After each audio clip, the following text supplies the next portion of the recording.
तदात्मनं सृजम्महं तदतमानं सृजम्महो परित्रायणं साधूनां साधूनां विनाशाय च दुष्कृतं तदुत्कृतं धर्म संस्थापनार्थाय संभवामि युगे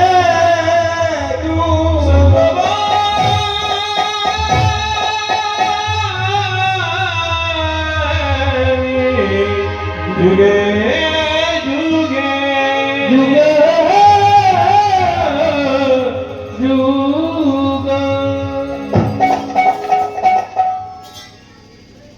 ভগবান শ্রীকৃষ্ণ কখন এলেন, কেন এলেন? মহাজন লিখেছে ভাদ্র মাসে রোহিণী নক্ষত্রে বিশুদ্ধ সময়ে আয়ুষ্মান যোগে গৌরী বরণে চন্দ্রে বিশ্বলগ্নে সুপ্রিয় ক্ষেত্র রবি গ্রহণায় বুধের নিকটে শুক্রের পরমাংশে মঙ্গলের দ্বারাংশে হল মহাজন্মাষ্টমী। মহাজন পরমে কি করো কি আনন্দ মধুপুরে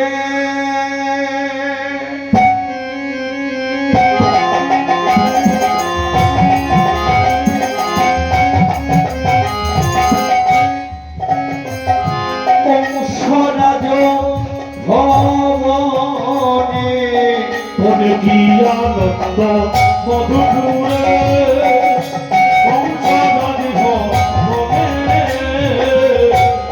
আনন্দেতে মাতোয়ারা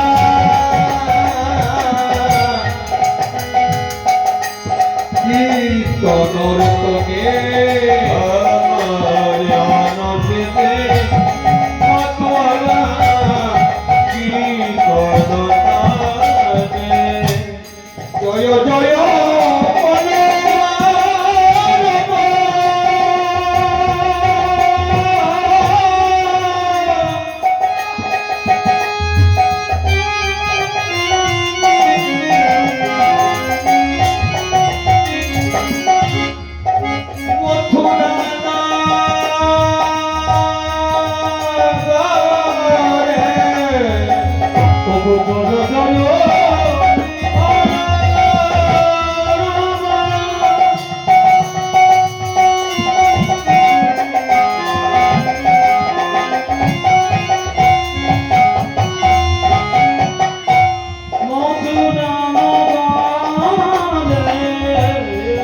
জয় জয়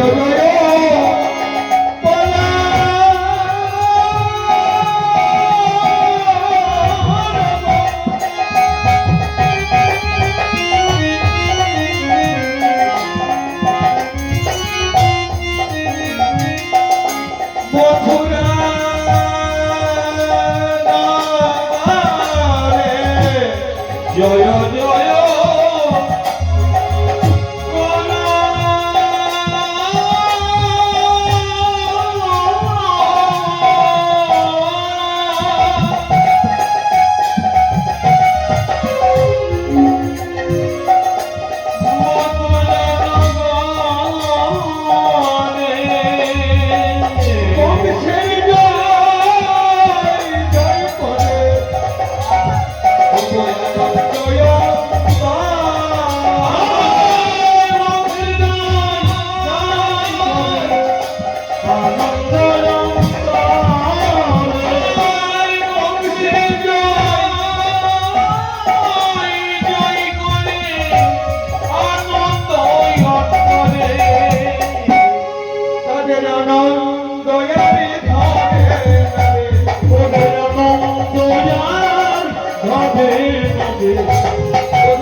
কংসবাসী, কংস ভক্ত বিদেশী, কৃষ্ণ বিদেশী, কিন্তু পরম বৈষ্ণব বসুদেবের হাতে নিজ ভক্তি দৈবকীকে তুলে দিয়ে প্রজাপতির কাছে আর জয় জয় তার শুনে আনন্দে আত্মহারা হয়ে গেল। তার জয় দিচ্ছে বাবা, কংসের জয়। মহারাজ কংস কি, মহারাজ কংস কি। কিন্তু বাবা আজ একটা সব কাজ করতে গিয়ে বাধা পেল কার কাছে না নিয়তির কাছে। তাই গৌর হরিবল কংস নিজ ভক্তি দৈবকীকে পরম বৈষ্ণব বসুদেবের হাতে তুলে দিয়ে আর বললেন, দৈবকী চলো, আমি তোমাকে বিদায় দিয়ে আমি নিজের হাতে রথ সজ্জা করে আর রথে আমি সারথি হয়ে তোমাকে শ্বশুরালয়ে আমি পৌঁছে দিয়ে আসছি। চলে যাচ্ছে, সঙ্গে সঙ্গে দৈববাণী হলো, মহারাজ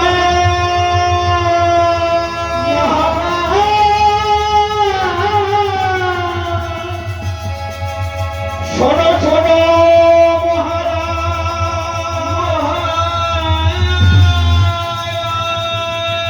শোনো দিয়া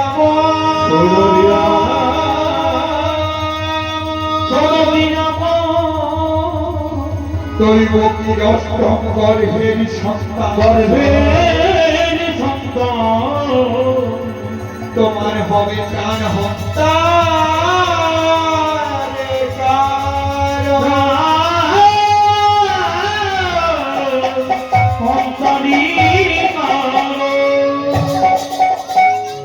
তোমার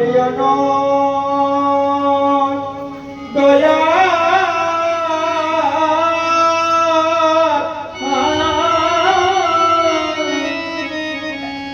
রবে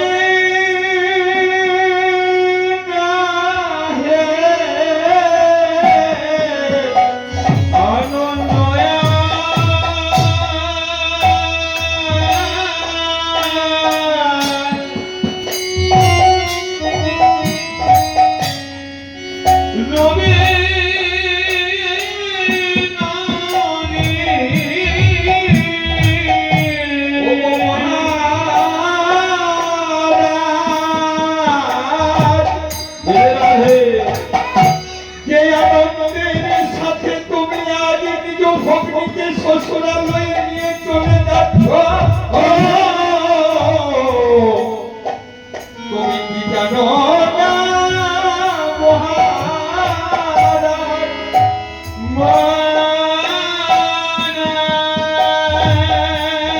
দৈবকীর অষ্টম গর্ভের সন্তান তোমার হবে প্রাণ হত্যার কারণ তোমার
কংস মহারাজ বলে উঠলেন, কে তুই?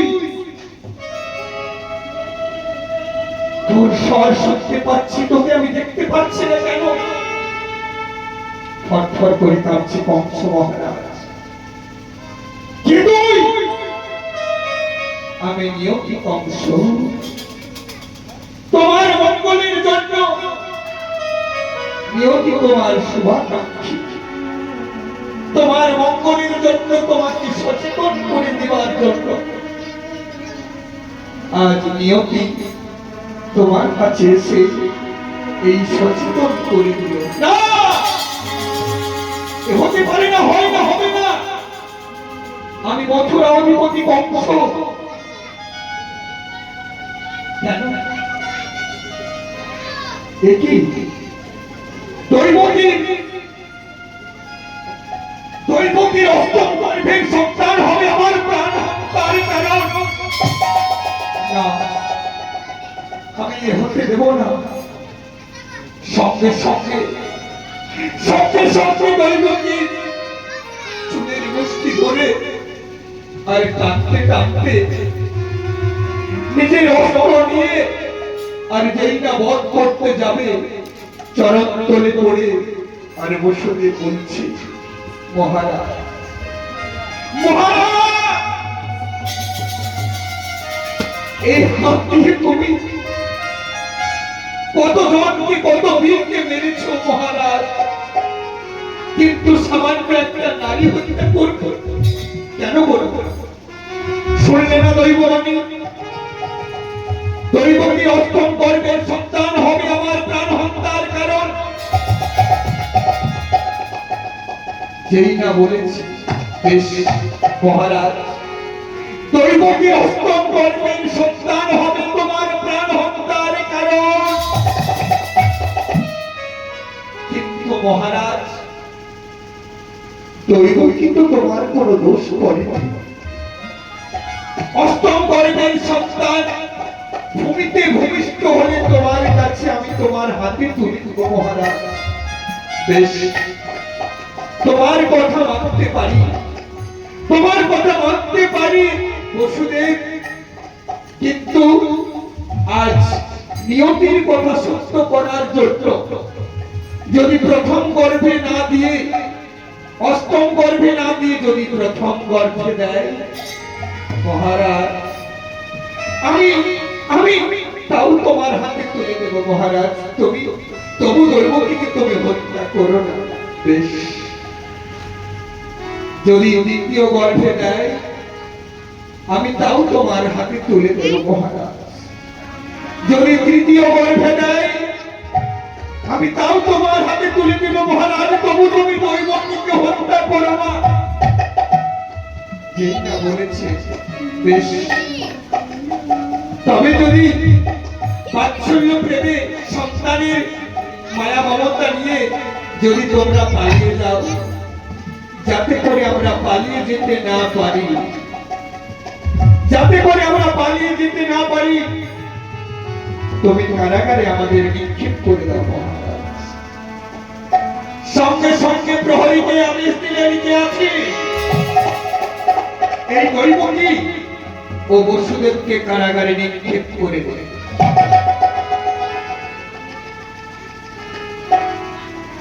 যেই না বলেছে কারাগারে নিক্ষেপ করবে, অমনি সঙ্গে সঙ্গে প্রহরীগণ গিয়ে দৈবকী ও বসুদেবকে কারাগারে নিক্ষেপ করবে। নয়নে জলে ভাসছে আর দৈবকী কেঁদে কেঁদে বলছে, প্রভু ওগো কৃপাময়, ওগো দয়াময়, বলে দাও আজ শুভ দিনে, শুভ লগ্নে কোথায় আজ ফুলশয্যাটাতে, আজ তার পরিবর্তে আমরা এলাম কোথায়? অন্ধকার কারাগারে, দুর্গন্ধময় কারাগারে। প্রভু, বসুদেব নয়ন জলে ভাসছে আর সম্বরণ করে বলছে, দৈবকী এই তো ডাকার স্থান, এই তো তাকে ডাকার স্থান। দৈবকী চলো না, চলো না, আমরা নয়ন জলে ভাসতে ভাসতে তাকে ডাকি। আর নয়ন জলে ভাসতে ভাসতে তার আমরা নাম করিনি। তাই গৌর হরি বল হরি বল হরি বল। মহাজন কলম দিলে কি কলম কেমন ভাবে ডাকছে ওরে যার লাগিত কাঁদে রে প্রাণ সেই তো ভগবান যার লাগে তো কাঁদে রে প্রাণ, সেই তো ভগবান। যার লাগিত কাঁদে রে প্রাণ সেই তো ভগবান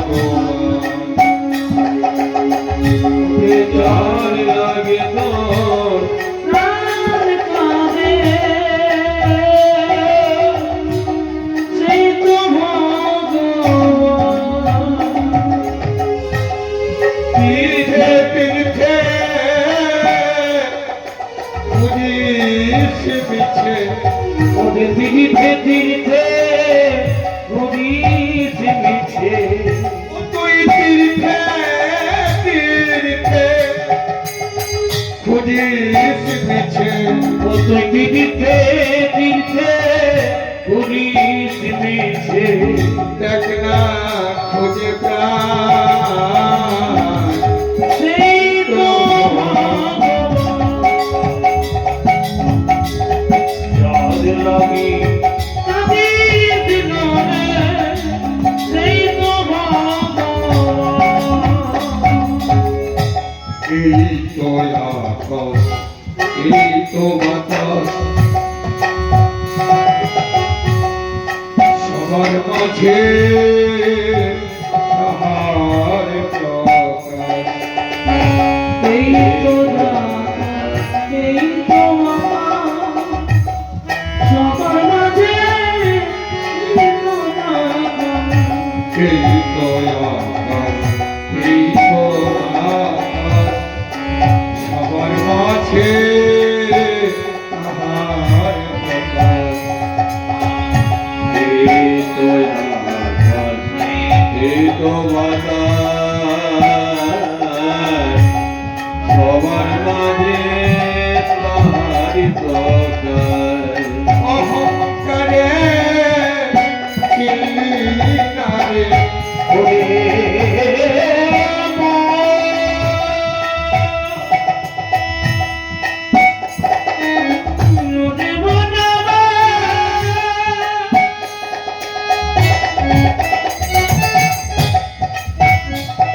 তুই চিনলি চিনলি চিনলি না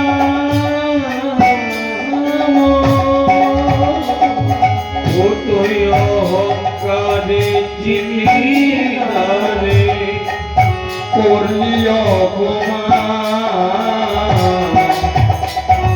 সেই তো ভগবান।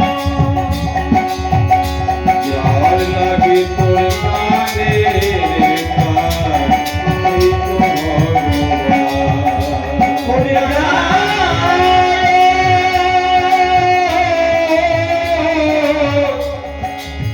একটিবার দেখা দাও। আর যার লাগে তোর কানে প্রাণ, সেই তো ভগবান।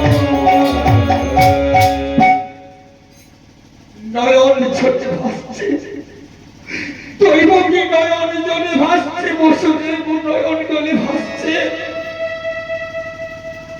গোলকাধিপতি নারায়ণ বলছে লক্ষ্মী লক্ষ্মী এক্ষুনি আমায় চলে যেতে হবে। দেখো দেখো ভালো আছে সেটা ওই দেখো আমার মা কাঁদছে বাবা কাঁদছে সঙ্গে সঙ্গে নারদ মুনি সঙ্গে সঙ্গে নারদ মুনি আর নারায়ণের কাছে উপস্থিত হয়ে বলছে, প্রভু কি বললে দয়াময়, তুমি তুমি মায়ের কাছে যাবে, কিন্তু এর আগে যারা নরগ্রামী হয়ে উদ্ধার পাওয়ার জন্য, মুক্তি পাওয়ার জন্য হিরণ্যাক্ষ পুত্র কালনেমীর 6 সন্তান তারা উদ্ধার পাওয়ার জন্য নরগ্রামী হয়ে আছে প্রভু, এর আগে তুমি তাদের পাঠিয়ে দাও, তুমি তো অন্তর্যামী ভগবান নারায়ণ। বেশ প্রভু, আমার 6টি সন্তান আজ দৈবকী গর্ভে পাঠালেন, এক এক করে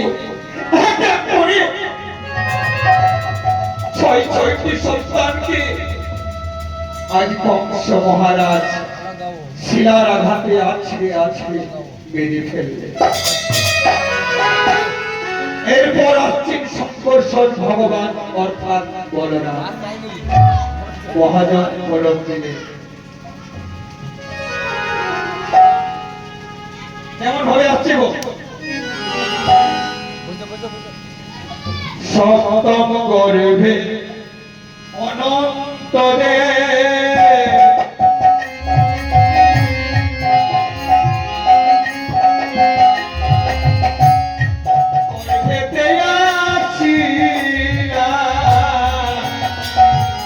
আমার সপ্তম গর্ভে অনন্ত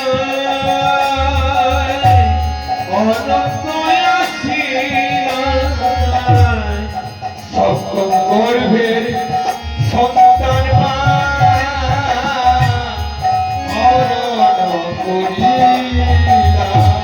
সপ্তম গর্ভে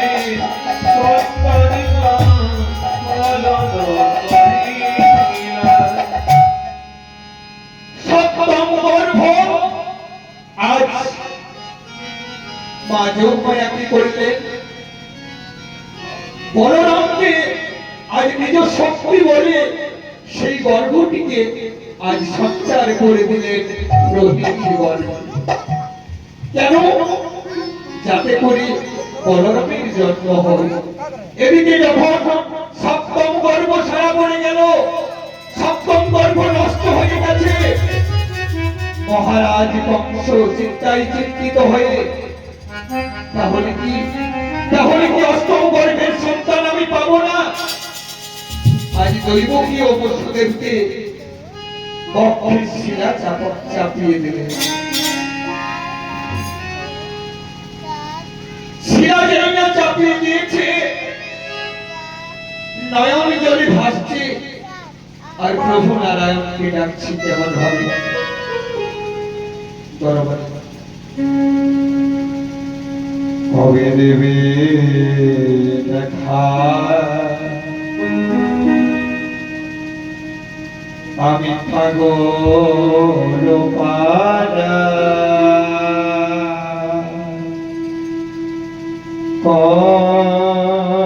কতদিনে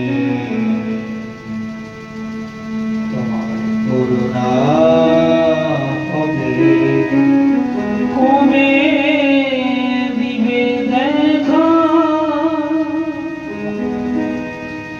পাবো করুণা,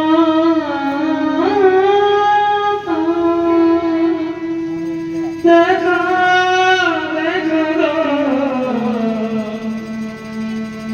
ওহে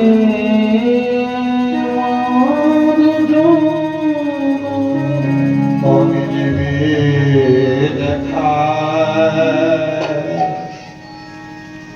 আমি পাগল পারা, কতদিনে তোমার করুণা হবে। আমি কত যে দেখেছি, কত যে কেঁদেছি,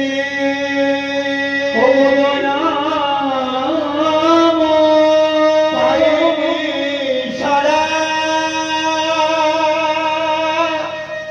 পাইনি সাড়া,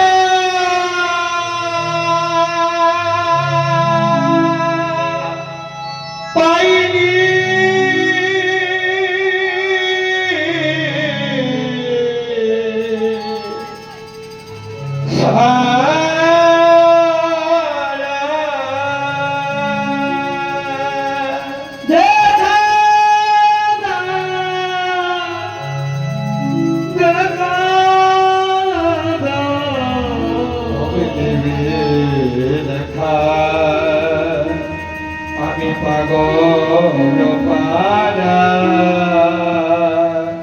কত দিনে দিবে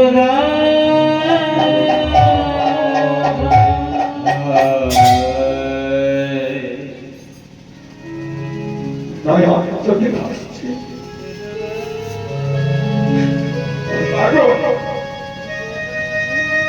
একটি সন্তানের জন্য মা কত কষ্ট করে আটটি সন্তান, সাতটি সন্তান হলো, ছয়টি সন্তান বংশ আসলে আসলে ফিরেছে। সত্যি মা, একটা কথা বলতে অবাক